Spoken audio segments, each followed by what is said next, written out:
Joaquin is a paraplegic computer engineer living alone in a large, aging house filled with the painful memories of his wife and daughter, both of whom he lost in the same car accident that took away his ability to walk. His only companion is his elderly dog, Casimiro, who has also lost the ability to walk. When Joaquin calls the vet for the results of the dog's medical tests, he's told that nothing more can be done. Heartbroken but determined to spare Casimiro further suffering, Joaquin looks up humane methods online to euthanize a dog, buys a sedative, injects it into a few dog biscuits, and stores them in a jar for when the time comes. One afternoon, a woman named Berta arrives unannounced with her young daughter Betty, who can speak but chooses to remain silent. They're responding to an ad for a room Joaquin is renting in the attic, though they didn't bother to call first, something that clearly irritates him.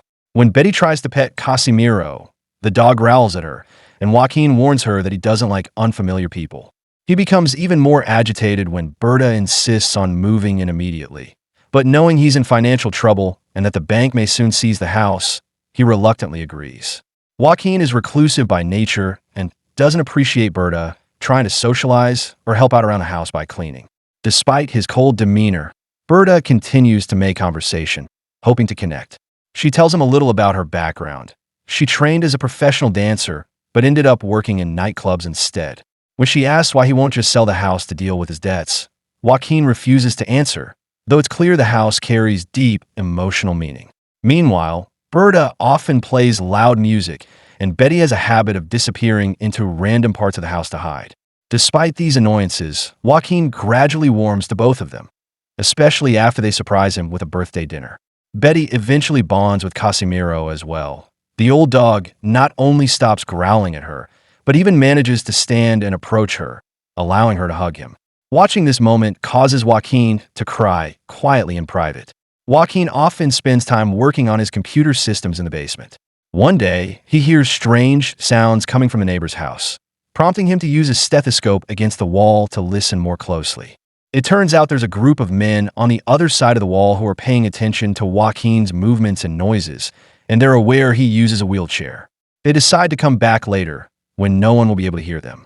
Joaquin, meanwhile, tapes the stethoscope to the wall and hooks it up to his computer to ensure he captures everything they say while he goes upstairs to have dinner with Berta and Betty. The next morning, Joaquin reviews the audio and jots down the names he hears, though he still can't figure out what the men are doing, aside from the fact that they're shifting pieces of wood. Looking for more clarity, he drills a small hole through the wall and installs a tiny camera connected to his computer, cleverly hiding it behind an old computer casing. After setting it up, he tries to get Berta and Betty to leave the house for their own safety, without explaining the reason. Berta is furious, reminding him they signed a lease. She accuses him of being afraid to let others in or trust anyone and gives him until the next day to reconsider. The following morning, Joaquin tells them they can stay. Back in the basement, Joaquin continues to monitor the footage and takes detailed notes. The men only show up at night and appear to be digging a large hole, aiming to finish the work by Christmas Eve. He also hears a mention of explosives. The most shocking part comes when Berta appears on the footage. She reaches the other side by crossing the rooftops, avoiding detection, and it becomes clear she's in a romantic relationship with the group's leader, Gallarito. It's revealed that Berta rented the room intentionally to keep tabs on Joaquin. Gallarito scolds her for taking such a risk by crossing over and hands her a special key before sending her back, reminding her to only communicate with him via text. Later that night, Betty quietly enters Joaquin's room wearing just her underwear, silently watching him sleep for a moment before slipping out again. Joaquin keeps watching the surveillance and finally pieces it together when he sees them inspecting a floor plan. They're digging a tunnel to rob the bank located at the end of the street. While Berta is out shopping, Joaquin tries to build a connection with Betty by showing interest in her drawings, but she ignores him. However, he makes an important discovery. Betty speaks to Casimiro. So Joaquin hides a microphone in the dog's collar to listen in. Through this, he learns that the plan involves transporting the stolen cash in a small cart that can be rolled through the tunnel. While this is being discussed, Gallarito finds out that one of his men, Munico, has been using his phone inside the house and has sent someone the bank's address. Enraged, Gallarito orders one of the thugs to go after Munico and berates his partner Zerto, the Spaniard, for recruiting someone so incompetent. Munico is dragged into the basement and hit twice before being tied to a table, where he starts sobbing and trying to explain himself. He insists he just wanted to see a girl he likes during his break, and that he never told her anything about the plan. But Galarito doesn't buy it. He accuses Munico of endangering the entire operation, then drives a screwdriver into his body and finishes him off by smashing his skull with a hammer. Joaquin watches this unfold while holding his phone, torn on whether or not he should alert the authorities. In the end, he can't bring himself to make the call. Galarito's brother, Canario, asks what they're going to do with the body, and Galarito replies that the crooked cop helping them will handle it. Later, Joaquin removes the microphone from Casimiro's collar, mixes a sedative into Berta's wine, and ties her to his bed once she's unconscious. He sets an alarm on her phone to remind himself when to sedate her again. With Berta taken care of, Joaquin returns to monitoring the footage. He overhears the gang discussing instructions from their police contact. Under no circumstances are they to touch safes 747 and 748, as they belong to high-ranking criminals.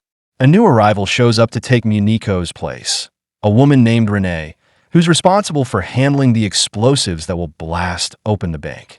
When Berta wakes, Joaquin gives her food and confronts her about her boyfriend. He asks how she could be involved with someone so dangerous, but Berta defends Galarito, saying he might be a thief, but he's not violent. Joaquin responds by showing her the footage of Munico's brutal death, forcing her to face the truth about the man she's with. While she processes that, Joaquin visits Betty. He gently explains that she doesn't need to fear him, then offers her his late daughter's old room and lets her take Casimiro with her for company. Meanwhile, Joaquin starts devising a new plan. He believes he can dig a hole through his basement floor to access the tunnel below and reach into the cart the thieves will use to transport the stolen cash. He shares the idea with Berta while massaging her legs to stimulate circulation, but she warns him it's too dangerous. He'll get caught and won't make it out alive. Still, Joaquin is convinced it'll work. Before putting her back to sleep, he takes the necklace around her neck, which contains the key Galarito gave her. Back to his surveillance, Joaquin listens as the gang discovers they've hit a water pipe, meaning they've been digging in the wrong direction. They'll need an extra day to fix the problem, pushing the job to Christmas Day instead of Christmas Eve. It's not ideal. Fireworks in Argentina are mostly set off the night before, but they hope the celebrations will still offer enough cover. The biggest blow to Joaquin's plans comes when he discovers the thieves have swapped out their original cart for a hard-shelled cat carrier. The change is practical from their point of view. It's sturdier, more spacious, and keeps everything safely inside, even if tipped over. But for Joaquin, it ruins everything. The closed top means he won't be able to snatch any of the stolen cash as it rolls beneath his hidden access point. With no other choice, Joaquin decides to come up with a new strategy. He finishes cutting through the basement floor and climbs down into the tunnel, taking time to disguise the lid he built by covering it with dirt and blending it into the surroundings. He also inspects the water pipe the crew had previously hit, taking measurements to determine if it's still in use, which it is, with water still running through it. Just as he prepares to head back up, Joaquin hears voices approaching. Galarito and Canario are making their way down the tunnel. He quickly ducks into an unused, hidden section to avoid being seen, overhearing a conversation between the brothers. They mention a safe house that only the two of them and Zerto are aware of. Though Canario is unhappy about Zerto being included, he still doesn't trust him, especially after the Munico situation. After they leave, Joaquin rushes back upstairs and arrives, just in time to sedate Berta again. But something's wrong. Betty is missing. When he finds Casimiro alone, he puts the pieces together. Betty has gone into the tunnel.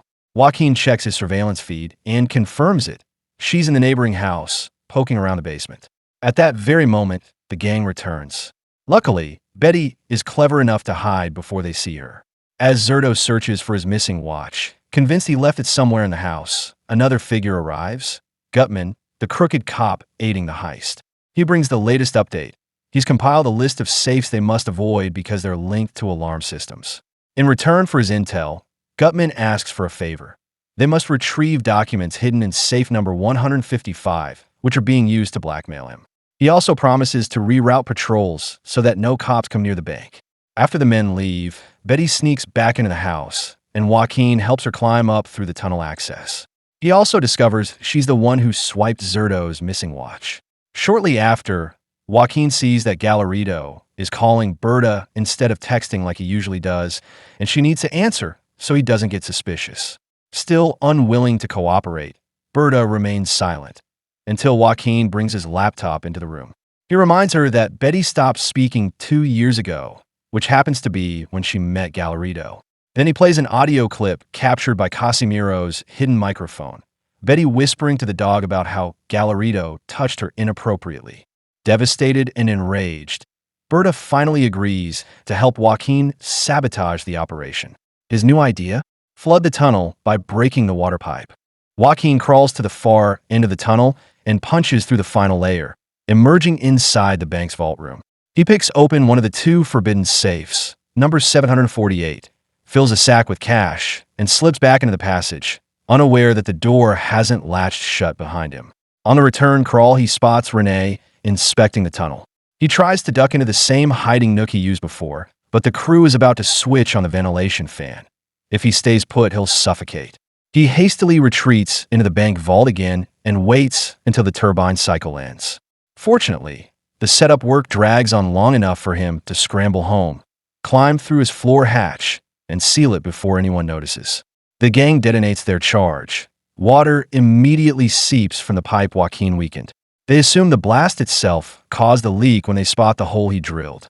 Renee enters the bank with Peachy and Schwarzenegger, racing from safe to safe per Gutman's numbered list. They realize 748 is ajar, but have no time to investigate. Water is already pooling in the tunnel. Galarito, Canario, and Zerto see the flood too. Instead of helping, they grab what cash they've loaded and bolt. Peachy and Schwarzenegger dash for the exit as well, but the rising torrent forces them back. They break into a connected safe to trigger the alarm, hoping police arrive before they drown. Renee tries to traverse the passage, but the water catches her halfway and she's trapped. Hearing her screams, Joaquin lifts his hatch and reaches through to haul her up. The instant she recognizes him, she shrieks that the neighbor is in the tunnel and claws at him, nearly pulling him under. Joaquin releases his grip, slams the lid, and leaves her to the rising water. The pipe finally ruptures. A surge floods the vault and pours into Joaquin's basement. He pulls off the trapdoor cover, rinses the soil so it appears undisturbed, then jerks a rope that topples a stack of old computer cases over the opening before hobbling upstairs with his money sack. Power fails across the block. Joaquin checks on Berta. She lunges, pins him to the bed, and demands to know why he never trusted her.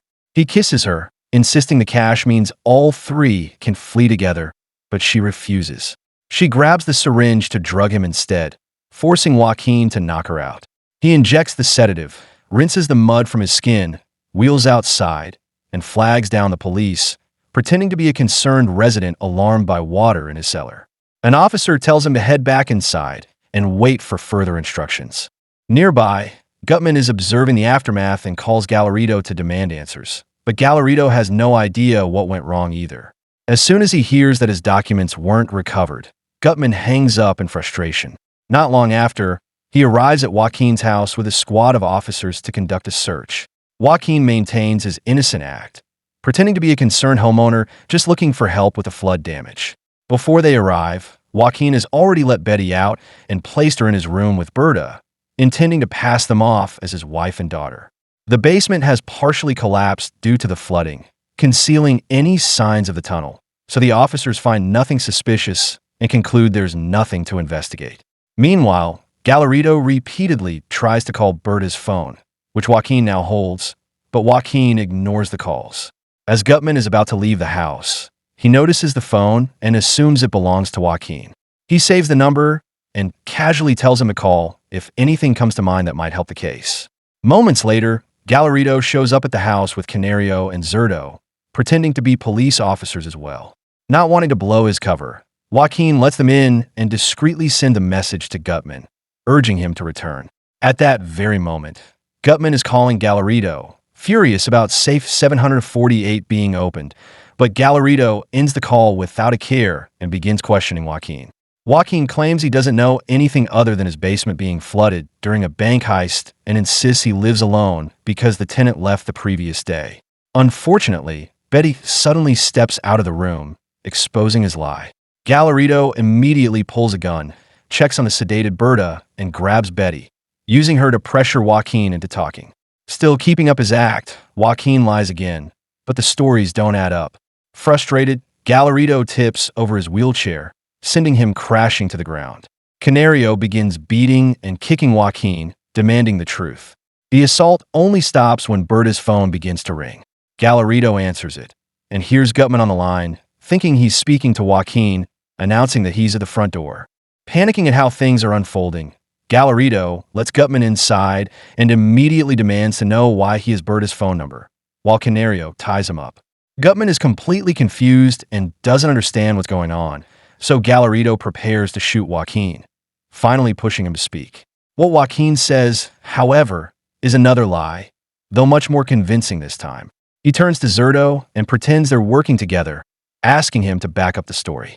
Using all the information he had overheard during his surveillance, Joaquin tells Galarito that Zerto was sneaking into his house through the rooftops to sedate and beat Berta.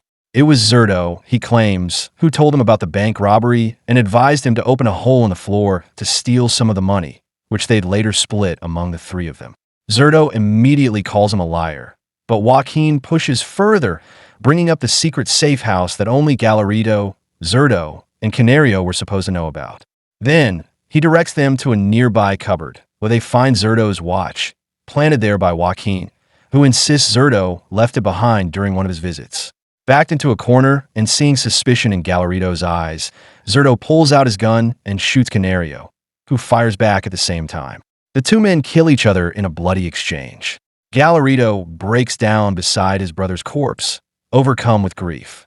At that moment, Berta regains consciousness, finds a gun that was dropped during the struggle, and uses it to shoot and kill Galarito, exacting revenge for what he did to her daughter.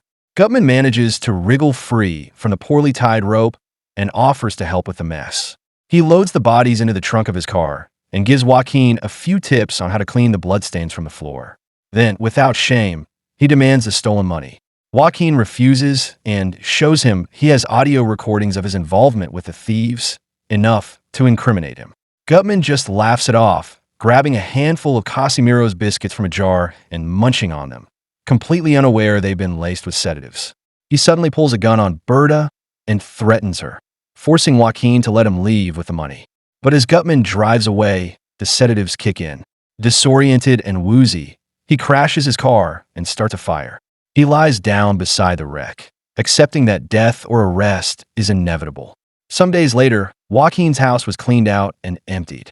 With everything behind him, he prepares to leave and start over, this time with Berta, Betty, and Casimiro by his side.